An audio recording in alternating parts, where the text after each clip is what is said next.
Larangan mengucapkan assalamu ala Allah.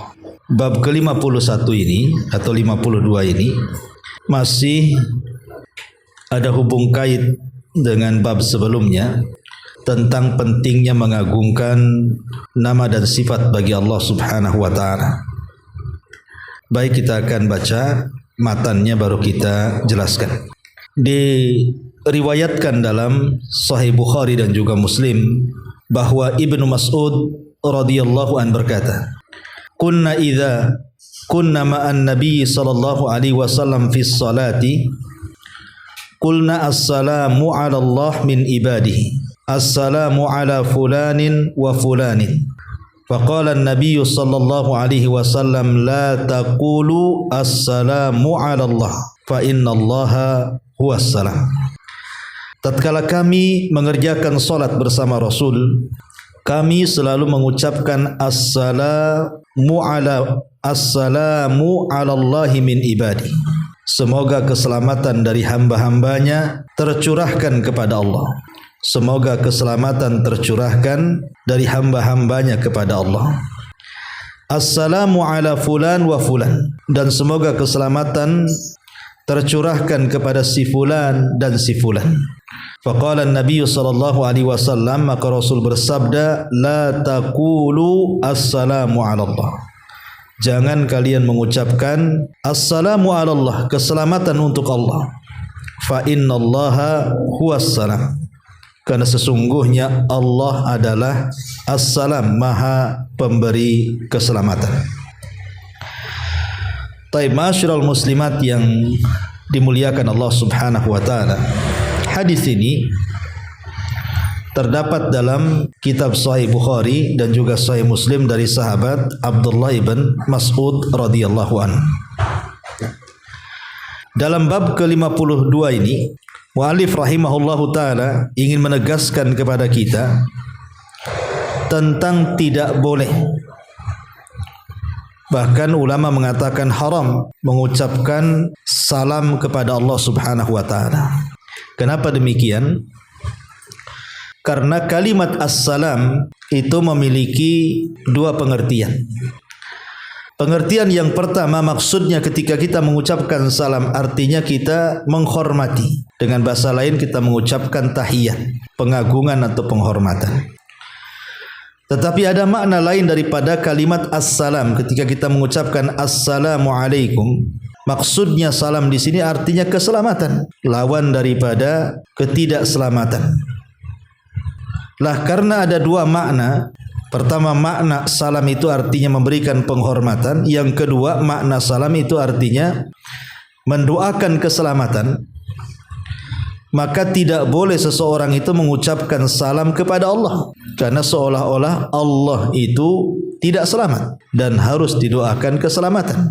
Dan ini mengurangi hak-hak Allah Subhanahu wa ta'ala, karena Allah itu zat yang sempurna, baik secara zatnya, baik secara sifatnya, baik secara perbuatannya, baik secara hukum-hukum yang diberikan kepada hamba-hambanya. Allah itu maha sempurna.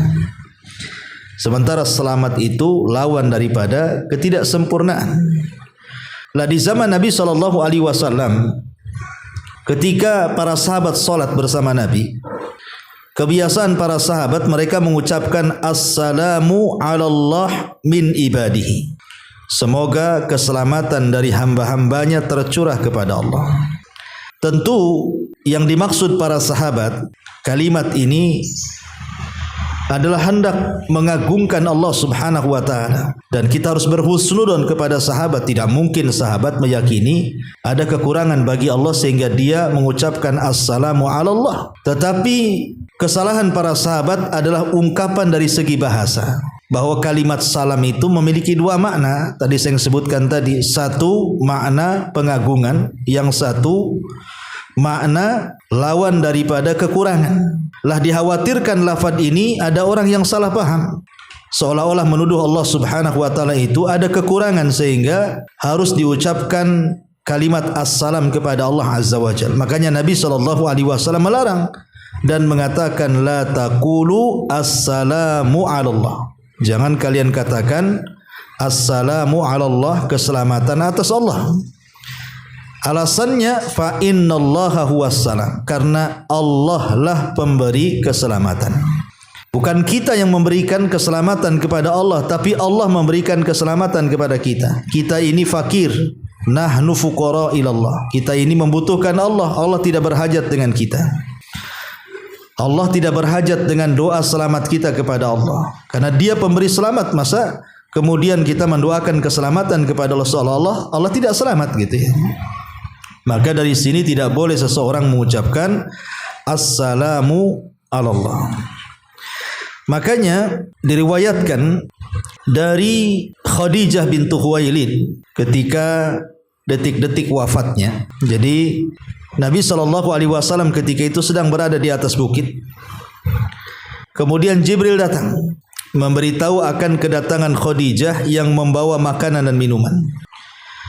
Kemudian Jibril sempat menitipkan salam dari Allah dan dari dirinya untuk Khadijah. Maka setelah Jibril kemudian pergi, Khadijah datang.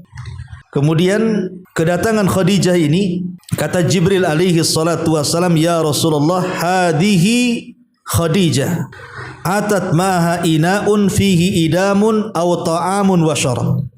Wahai Rasul, Khadijah ini datang membawa bejana berisi lauk pauk atau makanan atau minuman.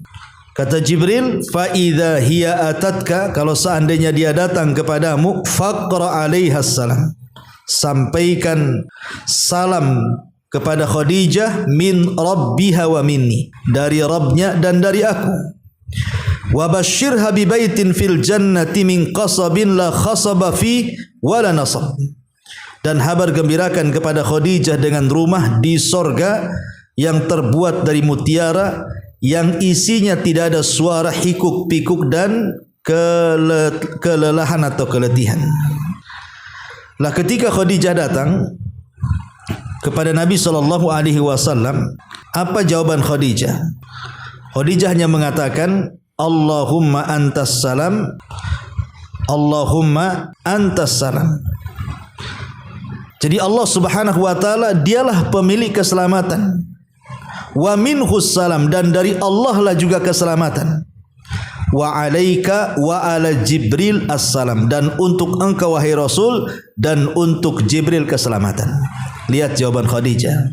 Jawaban Khadijah mengajarkan adab kepada kita. Ketika Jibril mengatakan kepada Rasul, sampaikan salam dari Allah dan dariku kepada Khadijah, maka Khadijah menjawab, Allah lah adalah salam.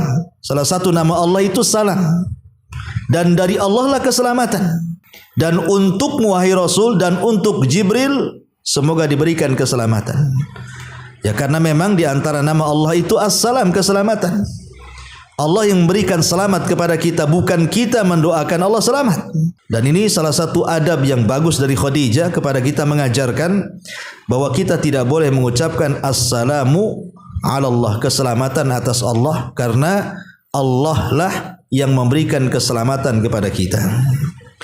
Taib, ma'asyiral muslimat yang dimuliakan Allah Subhanahu wa taala, sedikit kita bicara tentang masalah salam. Kita tahu bahwa salam ini adalah salah satu syiar yang diajarkan di dalam Islam. Kalau kita melihat sejarah, kapan sebenarnya ungkapan salam ini ada? Jadi disebutkan dalam sebuah riwayat, jadi ketika Allah Subhanahu wa taala menciptakan Adam alaihi salatu wassalam dengan tinggi 60 hasta, kemudian ditiupkan ruh kepada Adam, maka salah satu perintah Allah kepada Adam adalah idhab, pergilah, fasallim ala ulaika minal malaika. Wahai Adam, pergilah engkau temui para malaikat, ucapkan salam kepada mereka. Fastami ma yuhayyunaka, kemudian dengarkan kira-kira malaikat itu akan menjawab seperti apa. Setelah engkau mengucapkan salam kepada mereka, kau perhatikan jawabannya.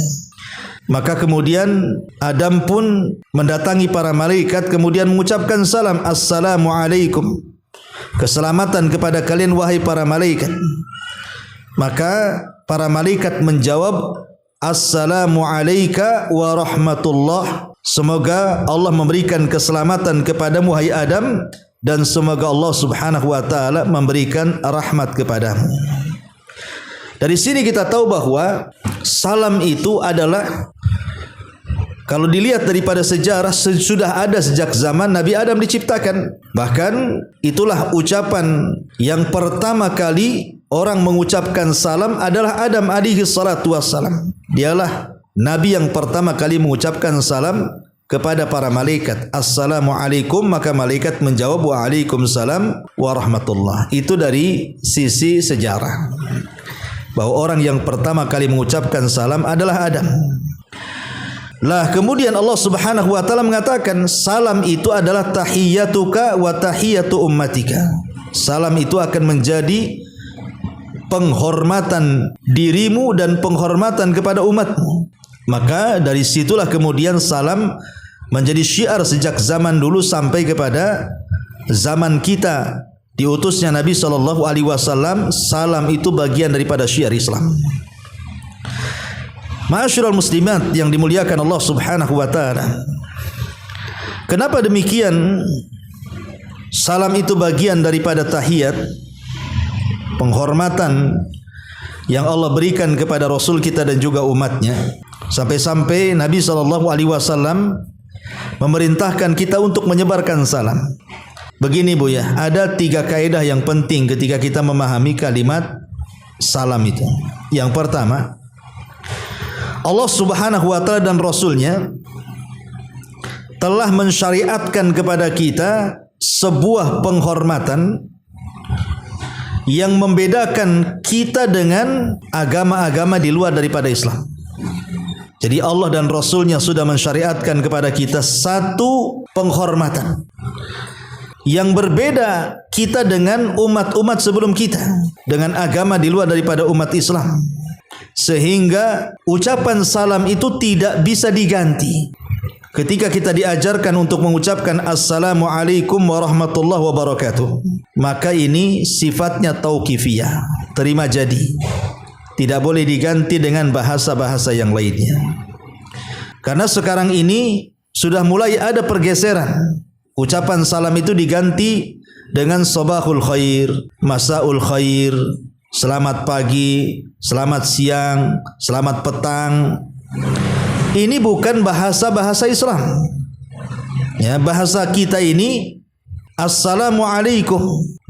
Yang lebih herannya apabila ibu ini nelpon, kebiasaan jelek nih kadang-kadang kalau nelpon. Pertama kali ucapan itu bukan Assalamualaikum, tetapi halo. Nah, ini kan ada tuh. Halo, halo, nah gitu. Enggak dijawab halo gitu. Nah, maka yang pertama kali Bu, jangan mengucapkan halo, apalagi sampai berkali-kali halo tuh. Tapi ucapkan Assalamualaikum. Baru setelah itu halo. Nah, gitu Bu ya. Jadi salam dulu baru halo.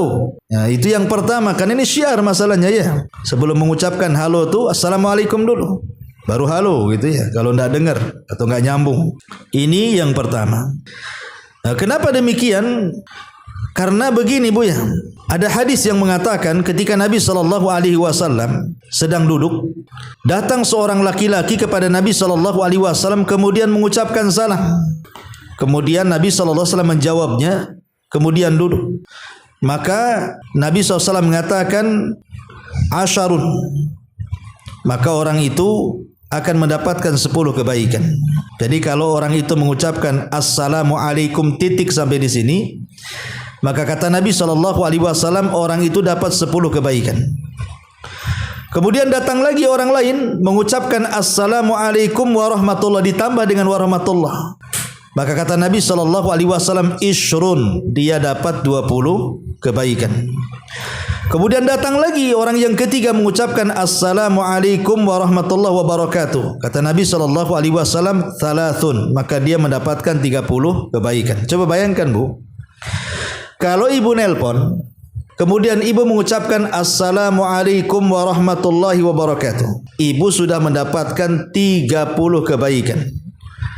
Karena assalamualaikum 10 kebaikan, assalamualaikum warahmatullah 20 kebaikan, assalamualaikum warahmatullahi wabarakatuh 30 kebaikan.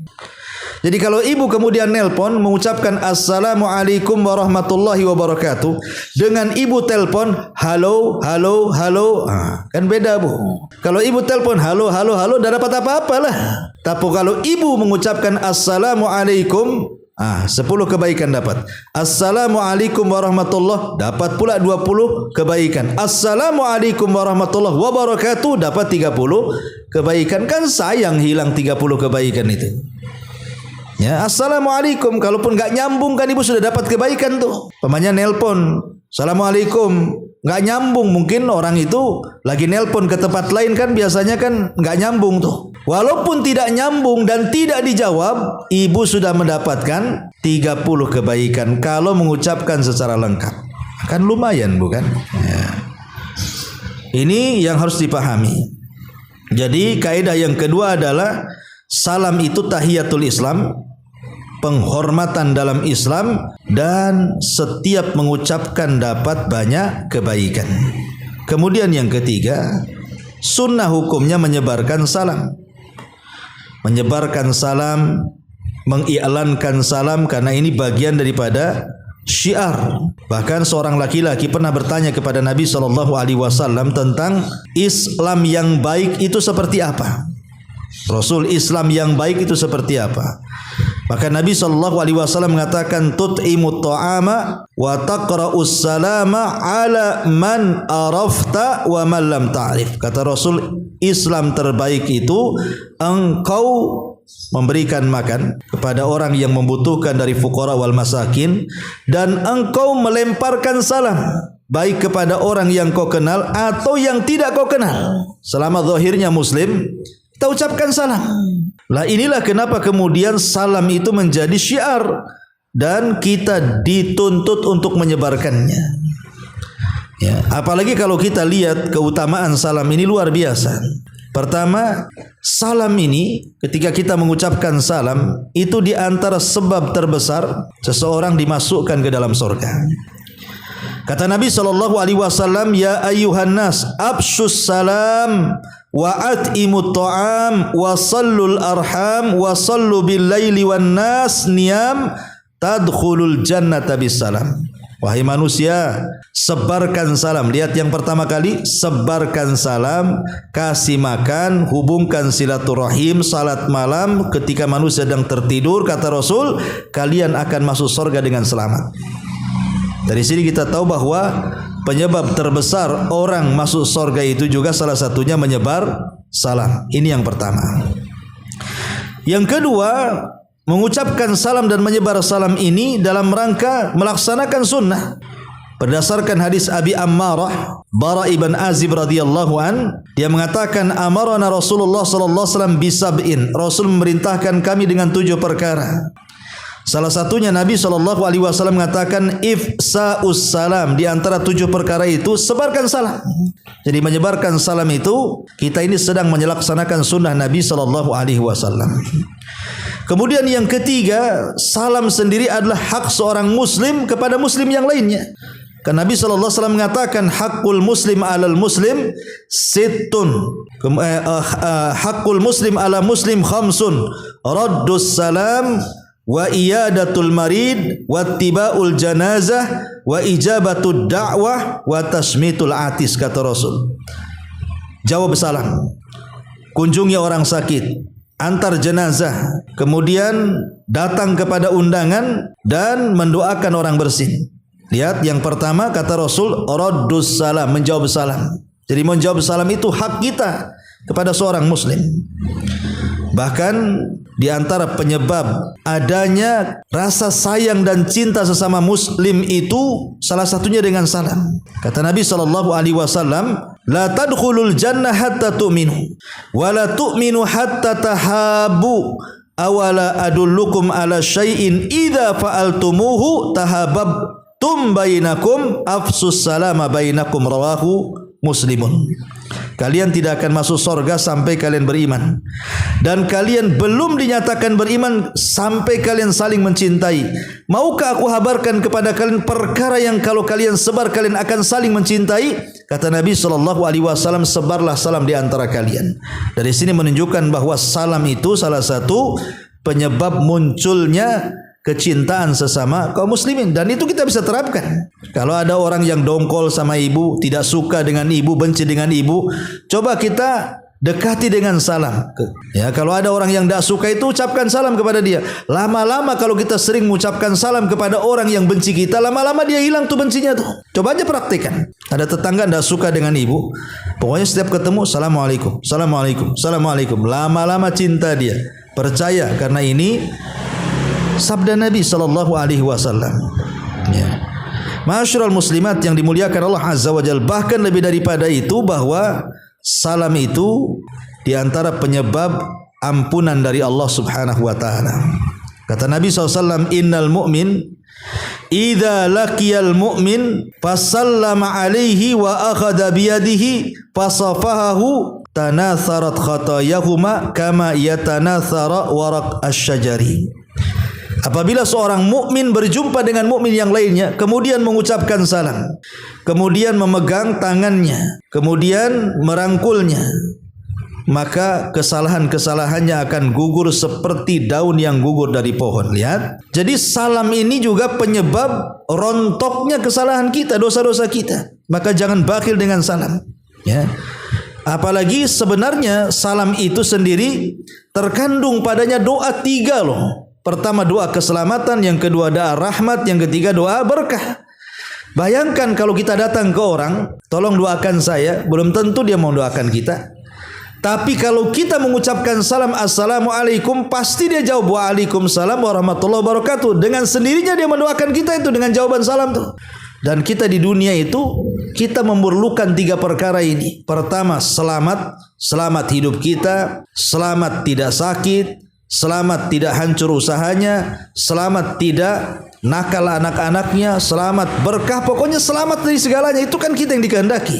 Ya, ataupun rahmat, siapa yang tidak berkehendak dengan rahmat? Wong kita masuk surga itu karena rahmat Allah, termasuk berkah. Berkah itu walaupun sedikit tapi cukup gitu ya, itulah berkah. Lah, jadi jangan pernah bakhil mengucapkan salam.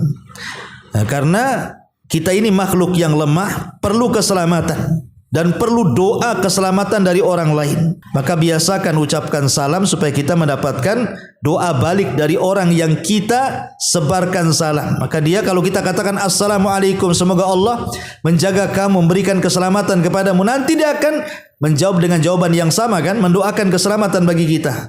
Jadi kalau kita mengucapkan salam, secara otomatis kita didoakan keselamatan oleh orang yang menjawabnya. Lah kebanyakan orang tidak paham bahwa mengucapkan salam itu penting dalam Islam. Mengucapkan salam itu penting dalam Islam. Kenapa? Karena di balik kalimat salam itu, kalau kita pahami, hakikatnya kita sedang mendoakan orang, dan didoakan orang kita dijaga hidupnya. Kita pengen dijaga hidup kita ini kan, selamat dari ini, selamat dari penyakit, selamat dari kemiskinan, selamat dari, pokoknya selamat dari segala-galanya kan. Jadi kalau kita paham tentang makna salam, sebenarnya orang tidak mungkin bakhil tuh dengan salam itu. Tapi karena orang tidak paham, seolah-olah itu hanya kebiasaan saja, assalamualaikum, jadi ya terkadang mengucapkan salam, terkadang diganti dengan hello, terkadang diganti dengan selamat pagi, selamat petang, karena tidak paham itu bahwa di balik ucapan salam itu hakikatnya kita sedang meminta kepada Allah agar kita dijaga, agar kita dapat keselamatan. Ya.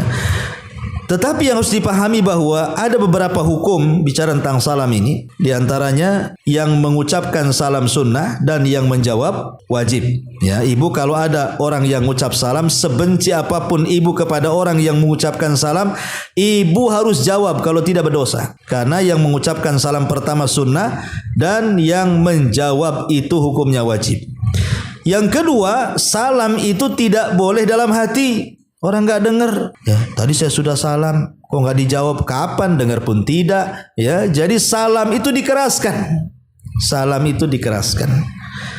Ya makanya dulu ada kisah Abdurrahman bin Auf, kalau tidak salah Abdurrahman bin Auf ya. Jadi dia masuk ke masjid. Kemudian di situ ada Utsman ibn Affan radhiyallahu anhu mengucapkan salam. Utsman tak mau jawab. Akhirnya Abdurrahman bin Auf ini mengadu kepada Umar. Kenapa aku mengucapkan salam, kok Utsman tak mau jawab katanya. Akhirnya kemudian Umar pun memanggil keduanya. Kata Umar, "Hei Utsman, tadi loh Abdurrahman mengucapkan salam, katanya kau tak jawab." Kata Utsman, "Saya enggak dengar kok, saya enggak tahu. Saya lagi melamun," katanya. "Kalau aku dengar pasti ku jawab," katanya. Kemudian Abdurrahman mengatakan, "Sungguh aku sudah mengucapkan salam 3 kali, tapi dia tak mau jawab." Akhirnya kemudian Utsman tetap mengatakan, "Aku tak dengar, aku tak tahu, aku sedang melamun." Kemudian Utsman menceritakan, "Aku sebenarnya melamun akan doa yang pernah diucapkan Rasul. Siapa yang berdoa pasti dikabulkan dengan doa itu." Ketika itu Rasul sibuk dengan orang Badui sehingga tidak tersampaikan doa itu. Aku bingung doanya seperti apa lafadznya. Rupanya Abdurrahman bin Auf mengatakan, "Oh iya, aku masih ingat karena aku ketika itu ada di situ."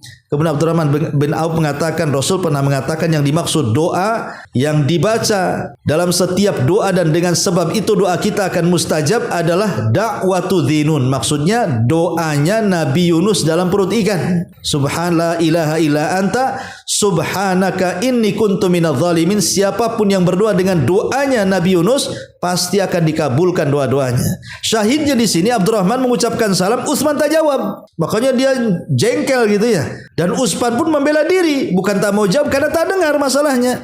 Nah, tetapi yang jelas bahwa mengucapkan salam itu harus dikeraskan, jangan dalam hati. Ya, tidak boleh mengucapkan salam dalam hati. Termasuk juga di antara fikih atau hukum-hukum salam, tidak boleh mengucapkan salam kepada orang kafir. Tidak boleh mengucapkan salam kepada orang kafir. Ya. Taib. Ma'asyiral muslimat yang dimuliakan Allah Azza wa Jalla, kembali kepada tema di sini pada bab ke-52, larangan mengucapkan assalamu ala Allah. Karena kalimat assalamu ala Allah, mengucapkan selamat kepada Allah ini mengurangi nilai-nilai pengagungan kita kepada nama dan sifat bagi Allah Azza wa Jalla. Walaupun maksud para sahabat itu bukan begitu maksudnya. Saya yakin para sahabat tidak memaksudkan ucapan assalamu ala Allah dalam solat mereka itu hendak mengatakan bahwa Allah itu punya cacat sehingga harus didoakan keselamatan. Karena di antara makna salam itu bukan hanya sekedar keselamatan, tapi maksudnya adalah pengagungan. Pengagungan maksudnya para sahabat itu ingin mengagungkan Allah dengan mengucapkan assalamu ala Allah gitu ya. Assalamu ala Allah min ibadihi. Tetapi Nabi SAW menyalahkan. Kemudian kata Nabi SAW, jangan mengucapkan assalamu ala Allah, tapi gantilah at-tahiyatu lillahi. Dan disuruh untuk mengucapkan at-tahiyatu lillah. Dan itulah yang kemudian menjadi syiar bagi kita dalam setiap tasyahud. Ya, kenapa kita dilarang mengucapkan assalamu ala Allah, kemudian oleh Nabi SAW diganti dengan kalimat at-tahiyatu lillahi wassalawatu ila akhir tahiyat yang kita baca dalam solat. Jadi diganti, jangan assalamu ala Allah, tapi at-tahiyatu lillah, supaya jelas tegas bahwa maksudnya salam di situ artinya pengagungan Allah. Makanya kemudian diganti lafaz assalam dengan kalimat at-tahiyat supaya jangan ada dua makna yang bertentangan dengan lafadznya. Ya, jadi inilah larangan. Tidak boleh mengucapkan salam Allah kepada Allah karena terindikasi, dikhawatirkan seseorang itu sedang mengurangi Allah Subhanahu wa taala, padahal Allah itu sempurna secara zatnya, secara sifatnya, secara perbuatannya dan secara hukum-hukumnya. Wallahu alam.